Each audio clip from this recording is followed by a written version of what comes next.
গুনাহ বেশি হইছে, মন খারাপ করো। গুনাহ অনেক বেশি বাবা, বান্দা মন খারাপ করো না। আমি আছি না, আমার কাছে আইসো, গুনাহ যেই পরিমাণ হোক আমার থেকে হতাশ হইও না, আমি সব মাফ করে দেব। এইটাই এই আয়াত। কুল, হে নবী আপনি বলেন, ইয়া ইবাদিয়াল্লাযীনা আসরাফু আলা আনফুসিহিম, হে আমার বান্দারা, তোমাদের যাদের জীবন গুনায় গুনায় পূর্ণ হয়ে গেছে, জীবনের উপরে জুলুম করে ফেলেছ, গুনার সীমা অতিক্রম করে ফেলেছ, সাগরের ঢেউর চাইতে গুনাহ বেশি, পাহাড়ের উচ্চতার চাইতে গুনাহ বেশি, আসমানের কাছে গুনাহ পৌঁছে গেছে। আল্লাহ বলেন, লা তাকনাতু মির রাহমাতিল্লাহ, আমি আল্লাহর রহমত থেকে নিরাশ হইও না।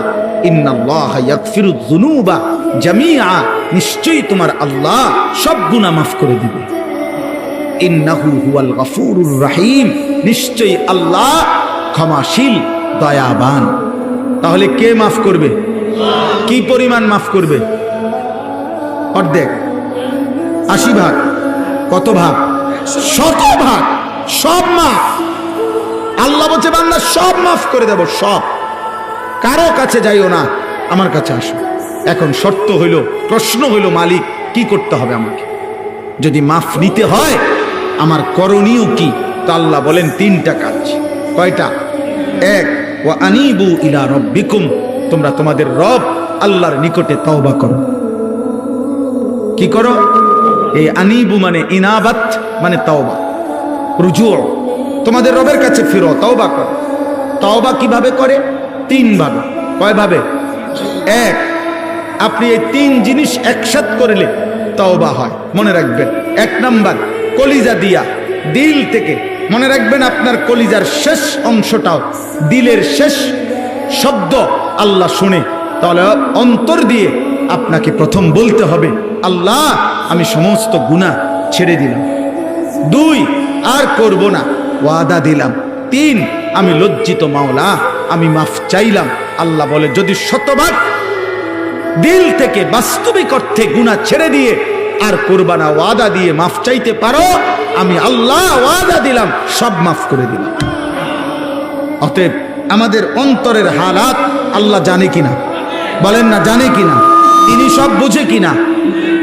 এই জন্য খামখেয়ালি করলে তো আমরা বিড়ি খাইতে খাইতে আস্তাগফিরুল্লাহ আস্তাগফিরুল্লাহ, কি শুরু হইলো দেশটার মধ্যে? না, কিতা শুরু হয়েছে? বিড়ি খানা শুরু হয়েছে।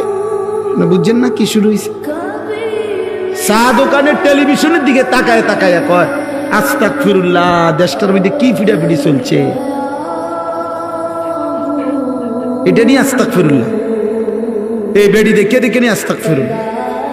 এক বুজুর্গ, ওনার সঙ্গী একজন বেপর্দা নারীর দিকে তাকাইয়া বলছে, হযরত দেখেন দেখেন এই মহিলা কি বেপর্দা, আস্তাগফিরুল্লাহ আস্তাগফিরুল্লাহ। ওই আল্লাহওয়ালা ওই লোককে বলছে, ভাই তেরি আস্তাগফিরুল্লাহ পর আস্তাগফিরুল্লাহ, তোমার আস্তাগফিরুল্লাহর উপরে আস্তাগফিরুল্লাহ। এ কেসা আস্তাগফিরুল্লাহ? এটা কি ধরনের আস্তাগফিরুল্লাহ? বেডির দিকে ছাইয়া রইছো, আবার কও আস্তাগফিরুল্লাহ। আরে ভাই, পেলে তো নজর হটাও, ফের আস্তাগফিরুল্লাহ পড়ো। আগে তো চোখ সরাও, আগে তো মহিলার থেকে নজর সরাও, এরপরে না কইবা আস্তাগফিরুল্লাহ। ছাইয়া ছাইয়া আগ করে রইছো, কয় আস্তাগফিরুল্লাহ। এই জন্য আপনার পকেটে সুদের টাকা, আপনার দোকানে মাত্র তুইয়া আইছেন সুদের টাকা, এবার ইমাম সাহেবের লগে ডোলে আস্তাগফিরুল্লাহ রাব্বি, ডোলেন কিতেন, কার লগে মস্কারি করেন? হ্যাঁ, কার লগে কনিডি? ইমাম সাহেবের। হ্যাঁ, ইমাম সাহেব মাফ করে নাকি? গুনাহ মাফ করে ইমাম সাহেব? তো যিনি মাফ করে উনিয়া দোহানে টেহারি দেখছে না, কথা বুঝেন না? যার কাছে মাপ চাইতেছেন উনি কইতারে না যে পকেটে যে টাকা। এই মাত্র যে আপনি সুদের লেনদেন করে আসছেন, হ্যাঁ, আপনার মুখের অন বিড়ির দুর্গন্ধ গেছে না, আপনি কি আস্তাগফিরুল্লাহ করেন? আস্তাগফিরুল্লাহ থেকে তো গন্ধ বাইর হয়। এই জন্য খামখেয়ালি করলে হবে না, খালেস কি করতে হবে? তাওবা করতে হবে, খালেস তাওবা। গুনাহ ছেড়ে দিলাম আর করব না, ওয়াদা দিলাম, আমি মাওলা লজ্জিত, মাফ চাইলাম, খোদার কসম আল্লাহ বলবে বান্দা আমি মাফ করে দিলাম।